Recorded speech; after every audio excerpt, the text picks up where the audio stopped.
फरायसालियाव फोरोंगिरि गैयैनि हालाय हाफाय फरायसाफोरनि बिगोमाफोरा फोरोंगिरिनि आंखालाव जोबलांनायनि लामायाव सुभाष बर' गोसोखां बर' गुदि फरायसालि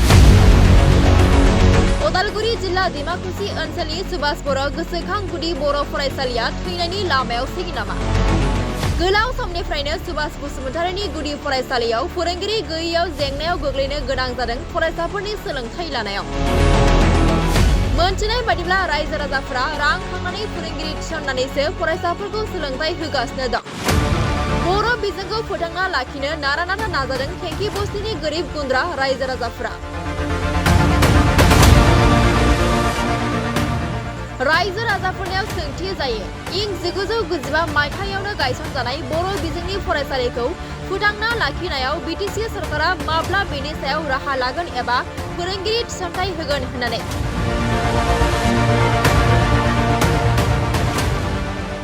नैबे समाव थेंखि बस्तिनि रायजो राजाफोरा बिटिसि सरकारखौ खावलायदों थाबैनो बर' फोरोंगिरि थिसनहरनो थाखाय।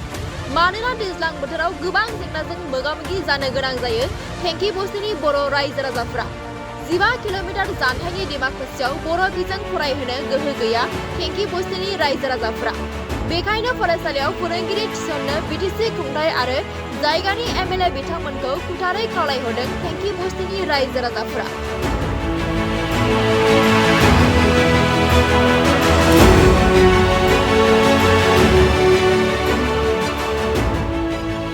ओनसोलनि बे भारत भुटान सीमना ओनसोलाव थानाय गंसेल' नायल'जाल' बर' बिजोंनि फरायसालि गायसनदोंमोन 1993 मायथाइयाव नङा होमबा? दिनै बे फरायसालिया थैनायनि लामायाव माबायदि? दा बेखौ आरो मा बुंबावनो जोंनि बर'निनो बिटिसि सरकार थानानै जोंहा दा बेयाव बेसेबा बोसोरनिफ्राय सुभाष बर' मेम'रियेल स्कुल थानानै जोंनि बर' स्कुलासो माने गोमालांनो हमबाय। बेसेबा हारसा मिडियामासो थांना थाबाय। बे हिसाबै जोंनि बर'नि गिदिर गोलावफोर थानानै जोंफोरा माने बर' रावखौनो जों जुदि सोलोंनो हायैनि थाखाय जोङो गोबां फोरमायसहायै माने दुखु मोनो आरो जोङो गोसोआव। रायजोफोरा जथेस्थ' खस्थ' खालामनानै गथ'फोरखौ माने गुबुन गुबुन जायगायाव दैथायहरनानै फरायहोनो गोनां बाध्यता जादों आरो हाजिरा मुजिरा मावनानै जानाय थाखा फैसा थोब्लि माब्लि जायो। बेनि गेजेरजों जथेस्थ' खस्थ' खालामनानै गथ'फोरखौ शिक्षा दीक्षा होनो गोनां जादों। किसुमाना होनो हायियाव गथ'फोरा गाज्रि लामाजों थांनो गोनां बाध्यता जालांदों। बेनिखायनो जोङो सरकारखौ जों खावलायनो नागिरो जाहाथे जोंनि बे स्कुलखौ थाबैनो जाहाथे जोंनो टिचारखौ होयो। टिचारखौ होनानै जोंनि गथ'फोरखौ जाहाथे मोजां हिसाबै जोङो बिमानि रावजों सोलोंनो हानाय खाबुखौ जोंनो होयो आरो गथ'फोरा मोजां शिक्षा दीक्षानि गेजेरजों जायगाखौ मोजां खालामलांनो हायो। दिनै जों नुबाय मुंख्लं सुभाष बर' बिथाङा दा बिथांनि मुङाव जिहेतु बर' बिजों गायसनबायमोन। दिनै हारसा बिजोङा दिनै रोम गुदिनिफ्राय आप टु माने 10 सिम नङा होमबा? दा खिन्थु दिनै जोंनि बर' बिजोङा हाइ स्कुलथिं सहैयाबाबो नैबे गुदि फरायसालि ग्रोम जायोबा मोजां जागोन होनना सानो ने?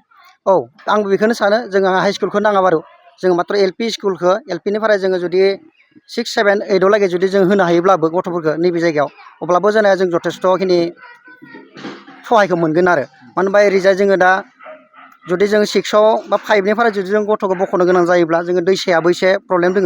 दैसा बारनो हाया दैनि थाखाय जथेस्थ' प्रब्लेम जायो। बेनिखायनो जोङो 6, 7, 8 लागै जुदि जों गथ'खौ नैबे जायगायाव जुदि फरायहोनो मोनोबा जों बिथिंजाय गथ'खौ माने गोजान जायगायाव दोननो होनबाबो हायो आरो। सरकारखौ मा खावलायगोन मा लानायखौ लुबैयो सरकार? दा सरकारखौ आं बेखौनो बुङो जोंना अट'मेटिकलि माने टिचारखौ थिसनना होनांगौ आरो जोंनि बर' मिडियाम स्कुलाव। बेखौनो खावलायो आरो आङो। खावलायो नङा होमबा? नंगौ सार। जों नुबाय दिनै नैबे सुभाष बर' गोसोखां माने जि गुदि फरायसालि बे दिनै जेर' मेराव थैहां थांहां। दा नोंथाङाबो माने नैयाव सामलाय आफादनि जिथु मासिगिरि मा फोरमायगोन? एक्सुवेलि जोंबो जिहेतु बहुत माने दुखुआवनो दङ। दुखुजोंहाय फोरमायनो हास्थायदों माने सरकारा थाबैनो जोंनि बे समयसाखौ जों सुफुङो। जिहेतु 1991 11 एप्रिलाव जिहेतु मुंख्लं जानाय बिथां सुभाष बर' बिथांनि जि मुङाव जि स्कुलखौ गायसननाय जाबाय मोनसे आसा लानानै बेयाव थानाय बर'फोरा जाहाथे गावनि रावखौ सोलोंनो हायो, गावनि बिमानि रावजों फरायनो हायो, बेखौ मोनसे आसा लानानै बेखौ स्कुलखौ गायसननाय जादोंमोन। नाथायबा दिनै बेबायदि अबस्था आरो जिहेतु जों मिन्थिगौ बिटिसि सरकार गासै बर'आनो गोजा लिडारफोरा।